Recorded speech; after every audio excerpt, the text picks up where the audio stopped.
educate, empower, enable, impact.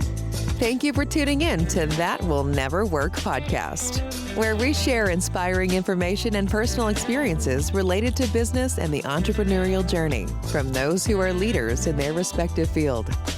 Now, here is your host, author and business coach, Maurice. I thank y'all very much for tuning in today. I have an accomplished entrepreneur, a coach, a scoutmaster, a board member, a roll-up-your-sleeves conservationist who will share his extensive experiences using his book, Thriving: How to Create a Healthier, Happier, and More Prosperous Life. He has an MBA from Stanford and undergraduate degrees in mathematics and psychology, and excels at managing complex projects globally. He is relentlessly positive and believes he can design his own life and others can too.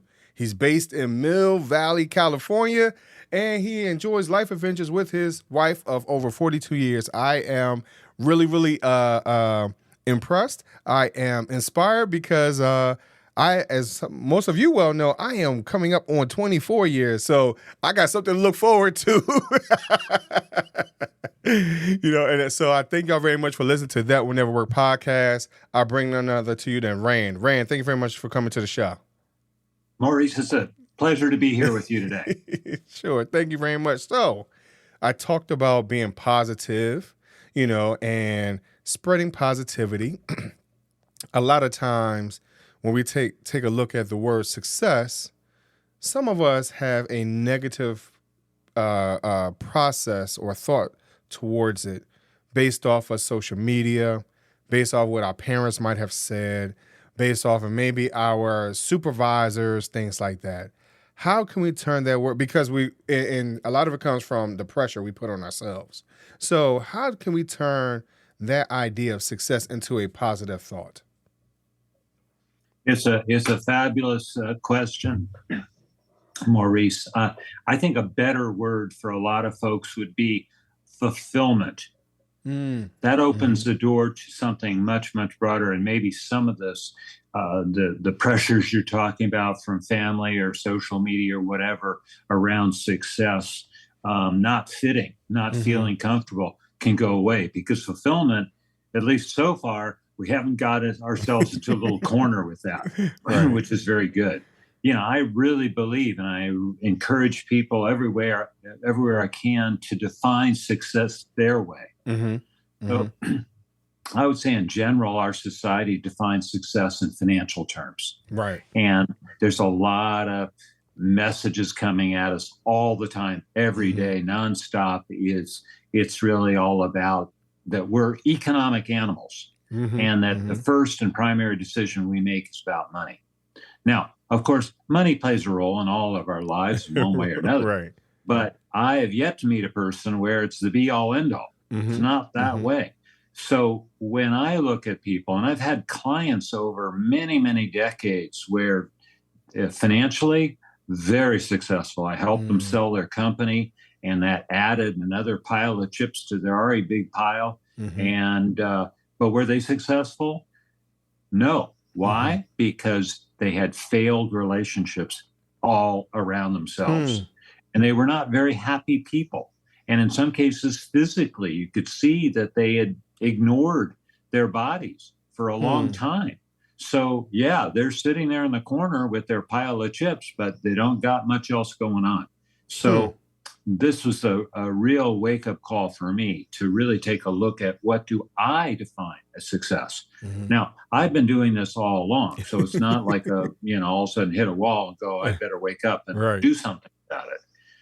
To me, success is a combination of things, and it includes things like the quality of your relationships. Do you have deep and enduring relationships?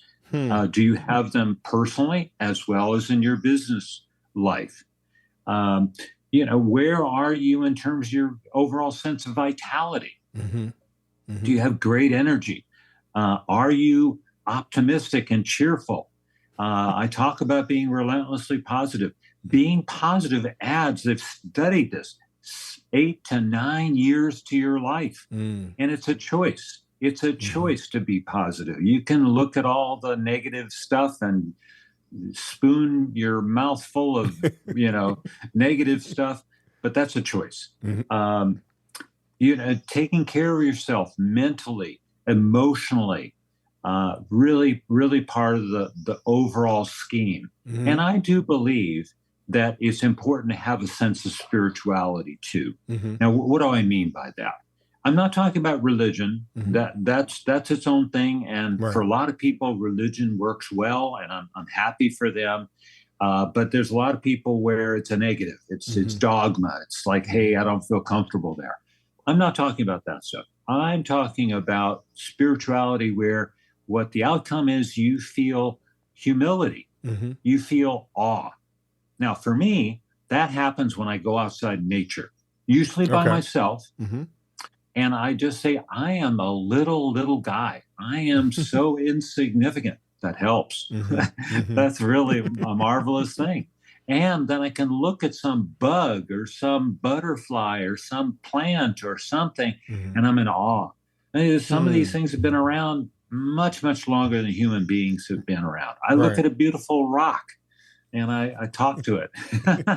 So, I think being spiritual in that way pays very, very big dividends too. So when you add all these things together, then I have a sense of what success means. And I can go through that like a wheel and say, hey, I'm doing great, all this, but I haven't taken that walk outdoors. Or, I haven't dialed into this old friend in a while. Let me jump on a phone call. I'm not going to text them. I'm not going to email. I'm going to get on a phone call and hear their voice because they live thousands of miles away from me. Right. Rekindle that spark again. So that's success. That's my definition of success. And I think it relates to a lot of people as I talk to them. I've, met a lot of people in my life. And it's not about just money. No. Move way beyond that. You define it your way. So I think one of the keys that I'm taking up from what you're talking about is, to me, the underpinning idea is relationships. So here, I use this as an example, right? So you talk about going outside and being in nature. Well, I have a love-hate relationship with nature because of allergies. So I want to enjoy it, but because of allergies, my nose, because I have very bad hay fever. So, again, love-hate, right? But even when it comes to health, it could be a love-hate because we eat greasy foods, fast foods. We're always in a rush. We're always trying to multitask. And because we're multitasking, we're doing this, that, and the other, it's real quick to pick up some junk, And then when it comes to even business relationships, sometimes it's been hard because we don't understand relationships from its origin being our family, our situation, our community that we might have grown up in. And so for myself, I know the show is called That Will Never Work. And it's because of I have family members who told me I'm not going to be anything. I'm not going to be able to do anything. And I wanted to change that idea to something more positive, which I am doing. I'm not trying to, and someone had to point that out to me. I'm not just trying, but I am doing it. So I think that's why I'm saying to you, from what I'm hearing from you, the underlining thing is my relationship across the board. Even my relationship with money is on, it could be on fire sometimes, but I think a lot of us are dealing with these type of relationships and we have a hard time looking at it from a positive perspective. Yeah, it's very, very well said, Maurice. The most important relationship we'll ever have in our lives is the one we have with ourselves. And I think people have tape recordings turning on in their heads. And it could be voices from their parents. It could be other voices. It could be their own voice. And it could be voices limiting them. That self-sabotaging, I can't do this. I'm not good enough. kind of stuff. And I encourage people to listen to themselves and even write it down. What are those repeated messages I'm hearing? And it'll help. So these again are big choices. This is really what my book Thriving is all about. Is we have enormous power to make choices. The choices of how to spend our time, and a choice of who to spend our time with, and how to feel. Even feelings are a choice. So I say, when it comes to voices, pay attention. Are you saying I'll try, or are you saying I will? Are you saying I should, or are you saying I could, I get to? Are you saying, I have to do that? Or are you saying, no, I get to do that? Are you saying I'm busy? Or are you saying I'm delightfully scheduled? Right. So these voices matter a lot. And, when I'm doing in-person talks, I bring out a CD and I say, are you going to take this on the trip with you? Those are the voices that, if it's beautiful music and they're great and encouraging you, well, they keep it on your trip, on your life journey. But if it's negative stuff, throw it away. So how do I determine if it's negative? And I'll give you an example. I've heard some coaches talk about, being duplicatable. So I need you to act like me to get where I am. If you want to make $1 million in a year, in a quarter, $1 million in 2 days, whatever they're trying to, idea that they're trying to sell. Right. So how do we, because a lot of times that's a lot more pressure than we really expect for it to be. Because we're hearing these coaches that appear to be rich and famous and successful, right? So how do we determine who is the right crowd to be with? What breakfast table should I sit at every day? Where I'm surrounding myself with those individuals that's going to be a positive influence on my every step. I think you just got to slow things down a bit. You got to listen to it and then trust yourself. Now, some people have made some bad decisions and they continue to make bad decisions. So trusting yourself after a whole pattern of that's not the easiest thing to do. And I understand that. But when you're listening to somebody, they're selling you something, or you're sitting around a table and people are talking about stuff, you ask yourself some questions. Does this feel right? What is my gut telling me? Use your intuition. Our intuition is so amazing. It's a combination of all the things going on in our brain and our bodies, and that's intuition. If you say, this doesn't feel right, I'm kind of tightening up, I'm kind of pushing away from the table. You say to yourself, is this inspiring me? Is this being encouraging? Am I feeling uplifted? Or am I kind of shaking my head? No, I don't think so. Or, hey, this is pretty funny. I can't wait to tell somebody about this because it's so ridiculous. So kind of trust yourself. We all have wisdom. Wisdom boils down to just making good decisions. So, look, if you're trying to improve your decision making, you're trying to say, hey, do I have good judgment, good wisdom? Well, just go back and think about the times when you made some good decisions. So build on it, build forward, and get somebody in your life who can remind you, hey, you're pretty cool, Maurice. I remember last week when you did this or you said that. That is spot on. And I'm happy for you, and I'm glad you shared that with me. Right. That's the kind of person you want to have, on your team, in your life. So I might have someone that might come to me and say, you know what, making the right decision costs too much. It's too costly. So an example would be, I need to eat healthier, but, it's easier for me to get a bag of chips than it would be for me to get a head of lettuce, just for an example, right? So sometimes people aren't willing to pay the price to make a healthier or happier decision. It's true.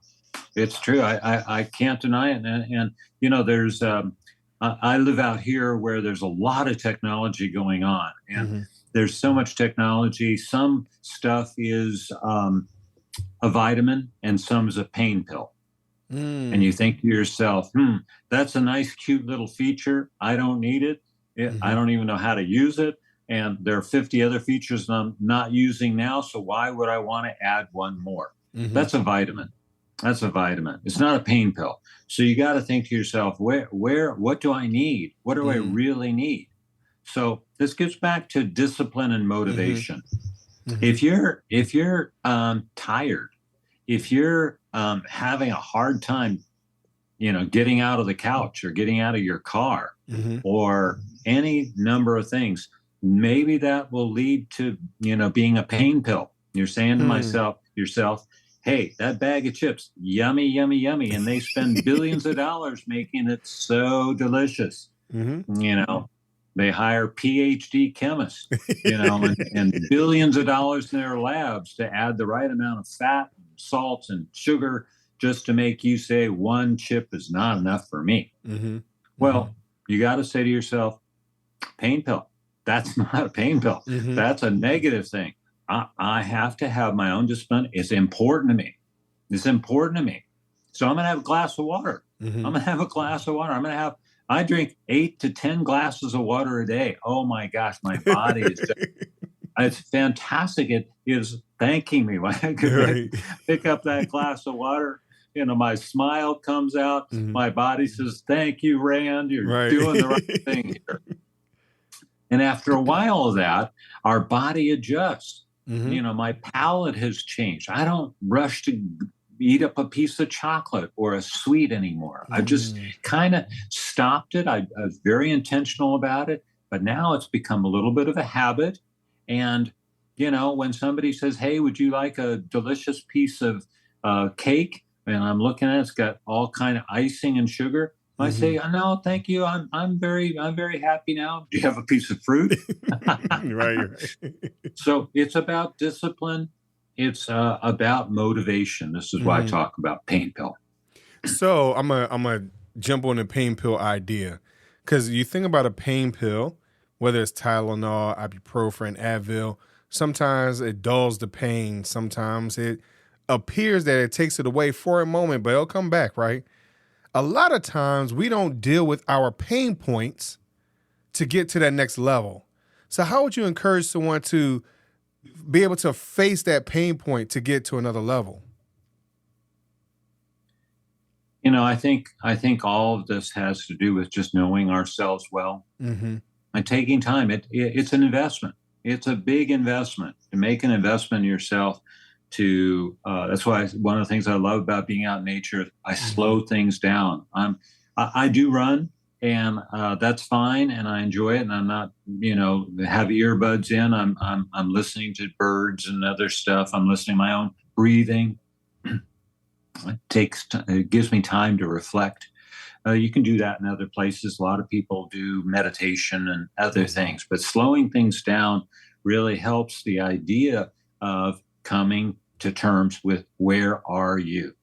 What's going on for you? What's going well? I mean, it's not just a negative list of all the stuff you got to do and all the stuff you're not doing well enough yet.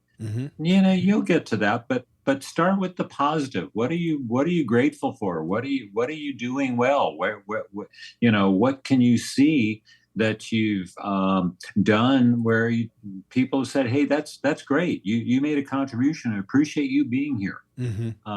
We couldn't have done this as well or at all without you. So when you get to the pain side, you have to say to yourself, let me look at these things. Is it a little nuisance? Is it a little bit naggy? Or is it repeated? Is it going on routinely? I'm not sleeping well. A lot of people do not sleep well. You're right about that. Right? So you got to pay attention to what's going on.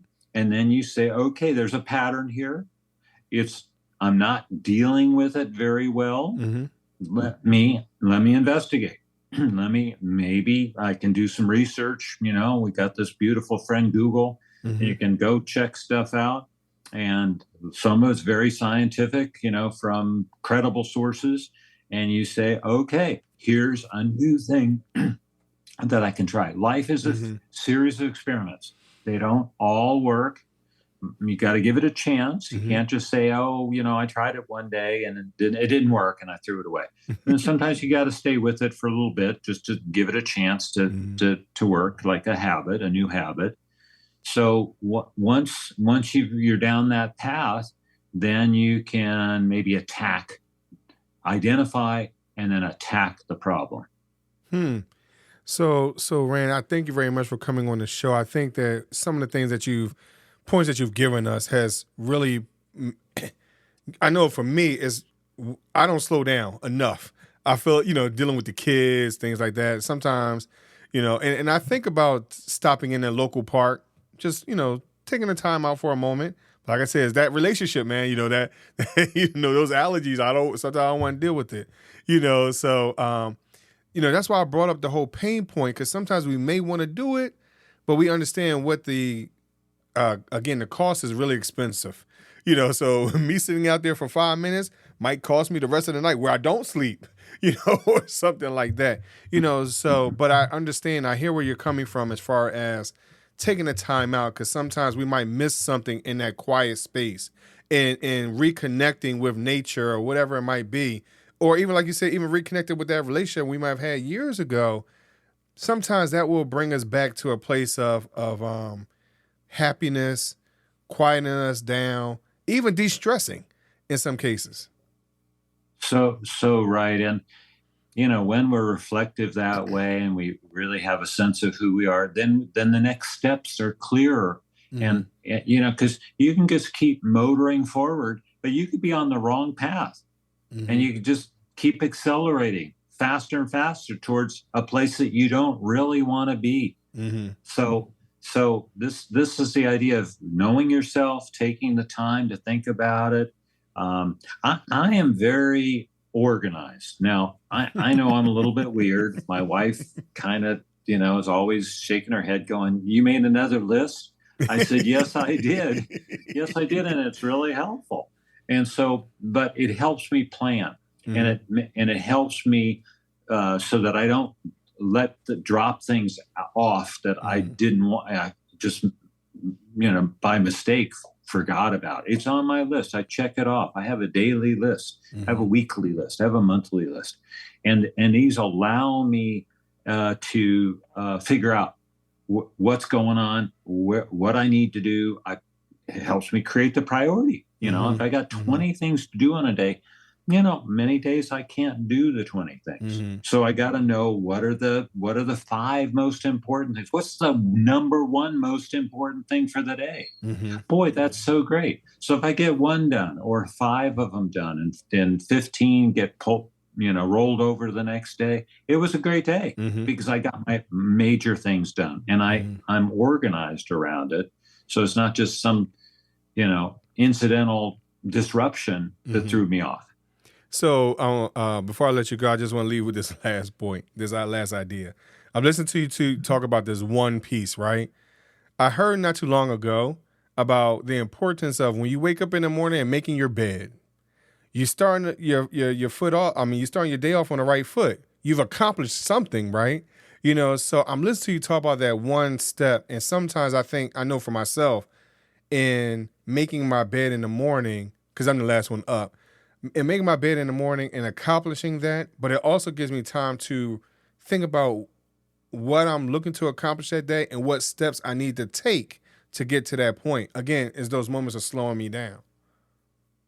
Yeah, no, I'm glad. Making the bed. Yeah, it's also, I think it's a Buddhist thing. It's called skillful means, where that's all you're doing. You're just making the bed. You're just washing the dishes. You're doing something. You don't have to do really any thinking about it. But if you pay attention to that thing, you're not doing the multitasking as you were talking about a few minutes ago. That's all you're doing, and it's brushing your teeth. It's just. Well, it takes a minute or 2 and you're done with it, but you're doing it in a focused way. It's calming. It's a really sweet thing to do. Right. So the one thing I recommend to folks to do if they're just not feeling like they're running on all cylinders, and I know, having spent a little time with them, as when I was a scoutmaster or in other roles and situations I had. And I could see pretty quickly a person's a really good person, but they're not on their game yet. I recommend to them that they keep a journal and they do a daily gratitude. Just jot down 2, 3 things that they're grateful for. I was talking to somebody recently. He said he, as a birthday present for his wife, this really blew me away. He wrote something he was grateful for about her every day for the year. And at the end of the year for her birthday, he gave it to her. She cried. She cried. Nice. And he said it was a gift to me, because even though he has a great relationship with her and she's a marvelous person, he knows that. Nonetheless, this gratitude journal, keeping it, and every day, he would not miss a day, even if it was something simple like making her smile, or she opened the door for me, or something. He kept it, and he said it was a gift to him because it just made him that much more aware of all these things, big and little, that what role she was playing in his life. So I say, for people who are not on their game, they're, not centered, just consider that little thing. It takes no time at all. You can reflect at the end of your day, what happened today that I'm grateful for. Wow, Rand, I thank you very much, man. So question for you, where can people reach out to you? Where can they find this book on thriving, how to create a happier, healthier, and more prosperous life? Where can you even find that? Well, I'm happy to say that my book is, of course, on Amazon. It's also at all the independent bookstores, Barnes and Noble, and so on. The easiest way to find that, though, is to come to my book website, randselig.com, RAND, S as in Sam, ELIG.com. And it's got lots of good information there. It's got testimonials from amazing people. The head of Kaiser Permanente wrote a testimonial. There's if you give me your email address, you get you can download a list of quotes. I've got a lot of quotes in my book. They're organized by chapters, so they're really cool. And you can also connect with me. So if there's something you want to ask me, or something you wish that I'd put in the book, or something you disagree with, or you want to book me for a talk or whatever, you can connect with me there. Cool. I appreciate it. Of course, that information will be in the show notes. So if you're driving or whatever it is, of course, you'll be able to click on a link when you sit down somewhere. So it'll be there. That's great. But Rand, thank you very much for coming on. But of course, I got to ask you the question, my would you rather question, right? So would you rather choose a fork in the road or 3 doors? Oh, that's a simple one for me, Maurice. It's the fork in the road, because I believe so fundamentally that we can design our own lives, and we have this power to make choices. And it doesn't mean that the fork you take, the left or the right fork, is going to be leading to that fantastic place. We don't know that for sure, right? But we are powerful. And so, yeah, I would take the fork. So most recently, most people have been choosing the fork, because they feel as though eventually they'll get on the right path and it's going to lead them to wherever they're trying to get to. Because it's about the journey, not so much the destination, right? Also, some people looked at the feet, see if there's any, paths less traveled, because some people want a little harder road, don't want to go where everybody else had gone, But also there were responses on the doors. Are they glass? Are they plexiglass? Can I see through them? Can I open up all of them? Those type of things. But then the most recent comment that I had, someone rejected the question. He said that I don't like just those 2 options. He said there has to be another one out there, because there's always another option. So I think, yeah, I know, right? But it was a great idea. Again, there's no parameters. I just asked a general question. But I appreciate your answer very much. Did you want to say something? Well, it just reminds me back in the Star Trek days. That's what they've had many versions of it, but the original Captain Kirk, there was some big test that you had to take when you finished Starfleet Academy.